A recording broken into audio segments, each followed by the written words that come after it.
Pelindung tampan. Jika sahabat menyukai cerita ini jangan lupa like, komen dan share. Terima kasih. Tahun 1870 sampai tahun 1872. Bab 1870 Kill the Golden Flame Peacock. Bentuk api emas naik ke langit, dan ruang itu terdistorsi dimanapun itu berlalu. Segera setelah ledakan. Ledakan yang mengguncang bumi bergema di langit, dan api yang mengamuk di langit menerjang kepala guntur naga, kobar api dan kilat keemasan terjalin dan bertabrakan, mengubah warna dunia. Pusat ledakan bahkan menciptakan celah di ruang angkasa. Ah! Keringkan apinya, tutup aku. Jin Feng tahu bahwa jika dia ditabrak oleh naga guntur yang menakutkan, tidak akan ada kemungkinan untuk selamat. Dia menggertakkan giginya dan menggunakan sihir kehidupannya secara ekstrim, api langit kering yang ganas membentuk pusaran api, mencoba melawan naga guntur dengan gigi dan cakar. Sangat disayangkan bahwa langit yang kering tidak menghentikan serangan Thunder Dragon. Cahaya pedang bergelombang dan guntur keemasan dan kilat tubuh guntur naga menekan api langit kering hampir seketika, dan bergegas menuju Golden Flame Peacock. Guntur naga tercebur dengan guntur mengerikan, lampu pedang emas tajam yang tak terhitung jumlahnya berjatuhan seperti gelombang besar, momentum dan kekuatannya tak terlukiskan. Apa? Menyaksikan takdirnya sendiri kekuatan supernatural ditekan, naga guntur besar menggigit, dan angin keemasan tak terhindarkan, dan mulutnya membuat lolongan yang mengerikan. Momen selanjutnya. Mengaum. Thunder Dragon membuka mulutnya dan langsung menelan Golden Flame Peacock yang besar. Bum bum bum. Pertahanan Jin Feng patah dalam sekejap, dan Jiang Wang dan Yuyang Jinlei yang kejam membongkar tubuhnya menjadi 8 bagian, tulangnya hancur, dan sejumlah besar bulu jatuh. Tubuh besar peacock api emas dicekik menjadi potongan daging yang tak terhitung jumlahnya, disertai dengan guntur yang keras, gumpalan darah berceceran di mana-mana. Dalam waktu kurang dari 10 detik, tubuh Golden Flame Peacock telah benar-benar runtuh, dan hanya tulang yang patah yang tersisa untuk dicekik oleh formasi pedang. Sen. Rekan Landen Sen, maafkan aku. Roh Jin Feng keluar, dan sebelum dia bisa memohon belas kasihan, dia disapu oleh langit cahaya pedang. Jin Feng tidak pernah melihat ke bawah. Itu adalah lelucon besar, dia bahkan tidak bisa bermimpi bahwa suatu hari dia akan dibunuh di tangan seorang biarawan di Naschen Soul Stage. Landen Sen menggunakan kekuatannya sendiri untuk menghancurkan keluarga Peacock, dan race monster wilayah utara juga musnah. Sebelum Jin Feng meninggal, sebuah pemikiran muncul, mungkin mereka seharusnya tidak memprovokasi bintang jahat ini. Sekarang, semuanya sudah berakhir.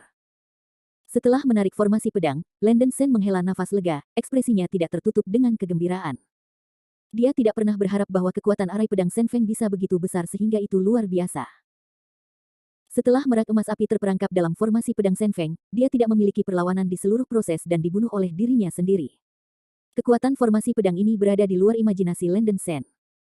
Meskipun Golden Flame Peacock yang dibunuh olehnya pada awalnya adalah tubuh yang terluka, lawannya adalah tubuh yang menyembuhkan diri sendiri, dan itu adalah binatang roh surga dan bumi. Dengan kekuatan tempur Jin Feng barusan, itu tidak jauh berbeda dari manusia biasa pada tahap awal berubah menjadi dewa. Melihatnya seperti ini, dengan bantuan pembentukan pedang, dia dapat sepenuhnya menyamai pembudidaya biasa di tahap awal transformasi. Keyakinan Landen Sen meningkat pesat. Namun, meskipun formasi pedang Sen Feng sangat kuat, ia mengkonsumsi terlalu banyak kekuatan spiritual. Setelah membunuh Golden Flame Peacock, kekuatan spiritual Landen Sen hampir habis. Dia segera mengeluarkan botol porselen kecil dari cincin penyimpanan, yang berisi setetes sirup giok. Sangat ironis untuk mengatakan bahwa setetes Yulu Kyongye ini awalnya diberikan kepada Landen Sen oleh Golden Wind untuk membantu pendakian Fengling Peacock. Yulu Kyongye sangat langka di dunia kultivasi, meskipun Landen Sen telah memenangkan banyak trofi, dia tidak pernah menemukan sesuatu seperti Yulu Kyongye. Tidak ada lotion giok yang tersisa di cincin penyimpanan Jin Feng. Landen Sen membuka botol porselen dan meminum tetesan Yulu Kyongye di perutnya, kekuatan spiritual di tubuhnya langsung pulih sekitar 20-30%. Meski hanya 20-30%, itu lebih baik daripada tidak sama sekali. Landen Sen tidak berhenti sejenak, dan secara langsung menggunakan 9 perubahan roh darah, berubah menjadi postur Lei Peng, menggunakan guntur kanli dan petir yang tersisa di tubuhnya untuk melakukan teknik lepas landas petir dan terbang menuju selatan. Baru saja mengalami pertempuran hebat, kondisi Landen Sen sangat buruk, dan tidak ada banyak kekuatan spiritual yang tersisa di tubuhnya. Dia hanya berharap bahwa serangga ganas kuno di Taman Gumu dapat menunda kehidupan Yuan Li untuk sementara waktu. Untuk menciptakan peluang bagi diri Anda untuk melarikan diri. Alasan utama adalah bahwa serangga ganas kuno itu terluka parah, dan Landen Sen merasa itu bukan lawan Yuan Lai. Tentu saja, jika Wang menang, atau keduanya berakhir pada saat yang sama, itu akan menjadi luar biasa, dan Landen Sen tidak akan memiliki tekanan lagi. Tetapi untuk sekarang, kita masih harus bersiap untuk yang terburuk. Faktanya, Landen Sen baru saja mempertimbangkan menelan darah merak emas api untuk memperkuat 9 perubahan roh darah sehingga meningkatkan kultivasi. Tetapi kondisi fisiknya tidak memungkinkannya untuk melakukan ini. Dia baru saja meminjam cincin kayu 9 warna atribut untuk menerobos puncak tahap akhir Yuan Ying, kekuatan spiritual dalam tubuhnya relatif tidak teratur, dan budidayanya telah mencapai hambatan. Jika darah makhluk roh ditelan dengan gegabah pada saat ini, itu akan memuat tubuh dan menyebabkan beberapa efek negatif yang tidak dapat diubah. Dalam kasus yang parah, Anda bahkan mungkin tidak bisa menerobos para dewa. Agar seorang beku dapat menembus tahap transformasi dewa, ia harus melalui tahap penggabungan jiwa dan daging, yang merupakan perpaduan jiwa dan daging. Setelah menyelesaikan penggabungan, beku tersebut dapat mencapai basis kultivasi Naschen Soul Peak. Hanya dengan menerobos kemacetan puncak Yuan Ying, dia dapat menembus basis kultivasi dari tahap transformasi. Karena ada dua proses seperti itu, tahap transformasi tidak dapat dipecah oleh dampak eksternal. Landen Sen sekarang melahap darah lain, tetapi itu tidak baik untuk tubuhnya. Bahkan, dengan kondisi Landen Sen saat ini, ia tidak terlalu jauh dari tahap transformasi. Tunggu saja insiden Gua Es Beihai untuk berakhir, temukan tempat untuk bermeditasi dengan sabar, biarkan bayi baru lahir dan tubuh fisik bergabung, dan kemudian mencapai tahap transformasi dalam satu gerakan. Paling banyak hanya dalam 20 atau 30 tahun, Landen Sen akan memiliki harapan besar untuk menjadi dewa. Premisnya adalah dia bisa membiarkan Gua Es Beihai hidup. Terlalu malas untuk memikirkan hal-hal ilusi ini, Landen Sen terbang dengan kecepatan penuh ke arah selatan Luoxue Bing Yuan. Di luar taman kayu kuno, Yuan Lai masih bertarung dengan serangga ganas kuno itu. Kekuatan tempur Yuan Lai luar biasa, tetapi serangga ganas kuno juga sangat sulit diatasi. Mendesis. Serangga yang ganas itu tiba-tiba diluncurkan dan terbang ke arah kera raksasa Qingshan seperti panah yang tajam, menjerat kera raksasa itu dengan erat. Mengaum. Kera besar itu memiliki rambut ganas, mendesis lengannya dan merobek tubuh serangga ganas itu, menghabiskan seluruh kekuatannya, mencoba merobek kelabang hitam besar itu. Namun, cacing ganas ini seperti ular piton, yang menjadi semakin ketat. Yuan Lai berkeringat di dahinya, dia meremehkan kutu, kekuatan tempur lawan benar-benar luar biasa, itu seperti Xiao Qiang yang tidak bisa dikalahkan. Kaki tajam serangga ganas itu mencekik leher Yuan Li, dan dua taring besarnya menembus langsung ke bahu kera besar. Engah. Ketika Yuan Lai ceroboh, bahunya ditusuk oleh taring besar serangga ganas, dan dua luka tertusuk, dan darahnya melonjak. Awan gas hitam tidak terdeteksi menembus ke dalam daging dan darah luka Yuan Lai, seperti racun yang menembus ke dalam tubuh. Setelah Yuan Lai terluka, matanya merah. Dia belum pernah menderita kehilangan sebesar ini sebelumnya, dan tulang-tulang di sekujur tubuhnya meletus dan jatuh ke dalam keadaan kejam. Bab 1871 Poisonet. Mengaum. Kera besar Qingshan meraung di langit, dan tangan besar yang mewah itu meremas tubuh serangga ganas itu dengan ganas, melepaskan kekuatan gaibnya, dan mencoba yang terbaik untuk merobeknya dengan gila. Puff. Tubuh serangga ganas itu tiba-tiba terbelah menjadi dua bagian oleh kera raksasa yang kejam, dan darah hitam memercik seperti air mancur. Setelah darah hitam tersebar di tanah, itu membuat suara, cici-cici, dan tanah di tanah langsung merusak beberapa lubang besar. Cacing ganas yang terbelah menjadi dua bagian, kedua mayat itu masih menggeliat di tanah, berguling tanpa henti. Vitalitas serangga ganas sangat kuat, dan tidak akan mati untuk sementara waktu. Melihat cacing ganas berputar dan berjuang di tanah, Yuan Lai tersentak dan menghela napas lega. Jin Feng benar. Serangga sengit purba ini memang sangat menakutkan, dan kekuatan tempurnya diperkirakan mendekati tahap pertengahan transisi. Jika serangga ganas ini tidak terluka serius, saya takut dia bukan lawannya.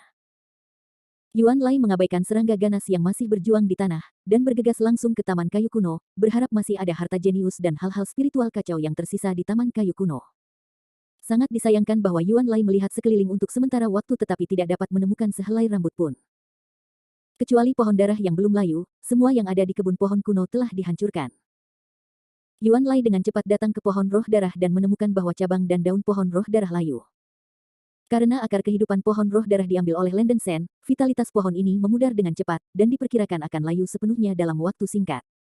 Meskipun kayu roh darah adalah benda roh yang kacau, hanya akar roh darah pada akar yang bernilai. Sekarang akar roh darah telah diambil, benda ini hanyalah hiasan. Oh sial. Tinju Yuan Lai membanting tanah dengan ganas, dan tempat harta karun begitu hancur, dia benar-benar enggan di dalam hatinya. Mengingatkan pada pelarian Landen Sen dari Taman Kayu Kuno sebelumnya, Yuan Lai juga curiga bahwa manusia yang licik mungkin telah mendapatkan beberapa harta di Taman Kayu Kuno. Setidaknya pohon darah ini dengan akarnya terpotong jelas dapat menjelaskan masalahnya. Tanpa ragu, Yuan Lai terbang keluar dari kebun kayu kuno.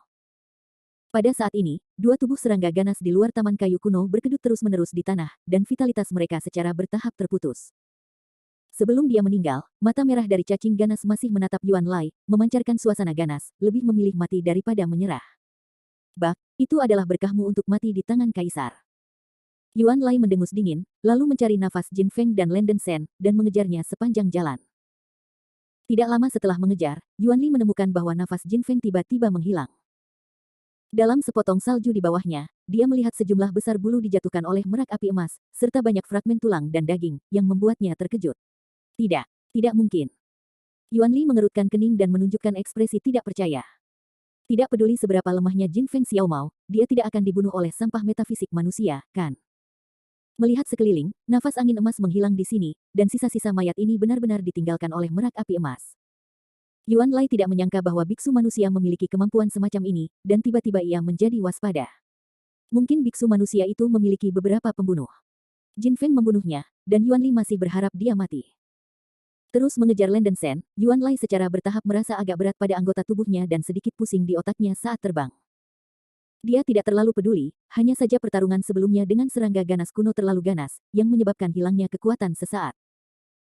Setelah Lenden Sen terbang selama 4 atau 5 menit, Kanli Thunder dan kilat di tubuhnya akhirnya habis.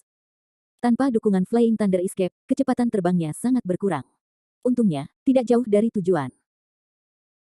Dua susunan teleportasi yang disebutkan oleh Lansianer sangat dekat satu sama lain. Saya ingat ketika saya datang, lokasi tempat saya berteleportasi adalah taman yang bobrok. Susunan teleportasi melingkar telah dihancurkan oleh Lenden Sen. Arai teleportasi persegi lainnya juga harus terletak di dekat taman. Tidak lama kemudian, Lenden Sen datang ke taman bobrok di sebelah selatan Luoxue Bingyuan. Tepat ketika dia melepaskan kesadaran ilahi dan mencari lokasi susunan teleportasi persegi, kilatan cahaya keemasan tiba-tiba muncul di belakangnya, dan udara keras yang jelas menyapu dari cakrawala. Lenden Sen menoleh dengan tiba-tiba dan mendapati bahwa Qingshan Great Ape Yuan Li telah mengejarnya, dan dia terkejut. Manusia sepele, kaisar ini melihat di mana kamu melarikan diri kali ini. Yuan Lai menderu dengan marah. Ups. Lenden Sen memucat ketakutan, dan melarikan diri ke arah taman yang bobrok dengan kecepatan penuh. Lai Yuan yang mengejar dari belakang tidak secepat ketika dia mengejar Lenden Sen sebelumnya, dan napasnya sangat tidak teratur, tubuhnya berat, dan napasnya cepat dan berat. Untuk sementara, Yuan Lai tidak mengejar Lenden Sen. Sial. Yuan Lai mengutuk diam-diam di dalam hatinya, dan dia juga merasakan sesuatu yang salah dengan tubuhnya. Otaknya pusing, anggota badannya lemah dan lelah. Yuan menggelengkan kepalanya dengan ganas, membanting semangatnya, dan berkata dia tidak ingin membiarkan Lenden Sen pergi. Lenden Sen juga menemukan bahwa kondisi Yuan Lai tidak normal. Dia memperhatikan 2 luka berdarah di belakang Qingshan Great Ape. Tidak perlu dipikirkan lagi, mereka pasti ditinggalkan oleh serangga ganas kuno di Gumu Garden. Saya ingat Lansianer mengatakan bahwa cacing sengit kuno di Taman Gumu sangat beracun. Selama para biksu digigit dan dilukai, mereka akan terinfeksi racun yang sangat aneh, dan racun semacam itu akan membuat umur panjang para beku cepat berlalu. Bahkan makhluk paling kuat di dunia manusia dapat mati karena usia tua dalam waktu setengah jam. Melihat napas Yuan Lai melemah dan gerakannya lamban, dia jelas diracun. Ini juga tubuh fisik Qingshan Great Ape yang sangat kuat untuk membawanya sampai sekarang. Jika digantikan oleh budidaya iblis biasa, diperkirakan telah lama tidak mampu menolaknya. Lenden Sen menyipitkan matanya, karena Lai Yuan ini telah diracuni, bukankah ini saat yang tepat untuk menghadapinya? Diracuni oleh serangga ganas kuno, umur panjang akan berlalu dalam waktu setengah jam. Dengan kata lain, semakin lama waktu yang dibutuhkan, semakin lemah Yuan Li ini. Lenden Sen tiba-tiba punya rencana, dan kemudian mulai mengelilingi taman yang hancur. Yuan Lai mengejarnya untuk sementara waktu, dan mendapati bahwa pihak lain sedang bermain-main dalam lingkaran. Dia tidak bisa tidak marah, dan meraung, potongan-potongan lain mencari kematian. Dia juga tahu bahwa ada masalah dengan tubuhnya, dan dia harus bertarung dengan cepat. Yuan Lai meningkatkan kekuatan iblisnya, secara paksa meningkatkan kecepatan melarikan diri, dan nyaris tidak mengejar Lenden Sen. Kematian. Dengan raungan, Yuan Lai melemparkan pukulan dan menabrak Lenden Sen. Lenden Sen mencibir diam-diam, napas Yuan Lai sudah melemah, kekuatannya bahkan tidak 1/10 dari kekuatan aslinya, dan dia tidak bisa lagi menimbulkan banyak ancaman bagi dirinya sendiri. 9 roh darah. Lenden Sen segera melakukan 9 perubahan roh darah, mentransformasikannya menjadi postur kera besar Qingshan. Setelah transformasi, Lenden Sen, meskipun keduanya adalah kera besar Qingshan, memiliki ukuran dan ukuran yang sedikit lebih kecil daripada Yuan Lai. Ini seperti perbedaan antara siswa sekolah dasar dan orang dewasa. Lenden Sen tidak takut sama sekali, kera raksasa yang mengubah dirinya juga membanting pukulan, membanting tinju yang diguncang oleh Yuan Lai.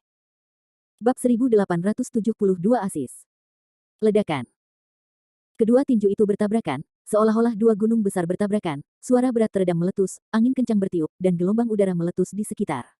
Setelah pukulan, Landon Sen hanya merasakan kekuatan besar menyebar dari lengannya ke seluruh tubuhnya, dan melangkah mundur, tetapi tidak ada salahnya.